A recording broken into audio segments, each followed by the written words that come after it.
দেশের গণমাধ্যমে কৃষি খাতের ওপর আরও জোর দেওয়ার আহ্বান জানিয়েছেন তথ্য ও সম্প্রচার মন্ত্রী জহির উদ্দিন স্বপন। শনিবার রাজধানীর গুলশানে police plaza Bangladesh agro industry media award অনুষ্ঠানে একথা বলেন তিনি। এ সময় তিনি বলেন, জাতীয় উন্নয়নে কৃষি ও কৃষি প্রক্রিয়াজাত খাত গুরুত্বপূর্ণ। দেশের সার্বিক অগ্রগতির জন্য এ খাতের সঠিক তথ্য তুলে ধরতে হবে। গণমাধ্যমের সঙ্গে কৃষির সংযোগ আরও জোরদার করা জরুরি। একই সঙ্গে সরকারকে কৃষি বান্ধব নীতি প্রণয়নেও সহায়তা করতে হবে। বর্তমান সরকার কৃষির উন্নয়নে আন্তরিক বলেও জানান তথ্যমন্ত্রী।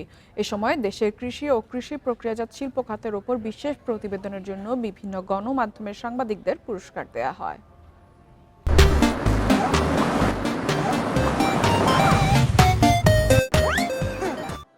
সাংবাদিক ভাই বোনদেরকে অনুরোধ করব, আপনাদের অনুসন্ধানী তৎপরতার মধ্য দিয়ে আমাদের কৃষি অর্থনীতির এবং আমাদের অ্যাগ্রো ইন্ডাস্ট্রির আরও সম্ভাবনাকে আপনারা উন্মোচিত করবেন, যাতে নীতি নির্ধারকদের জন্য নীতি এবং পরিকল্পনা প্রণয়নে আলোকিত হতে পারে।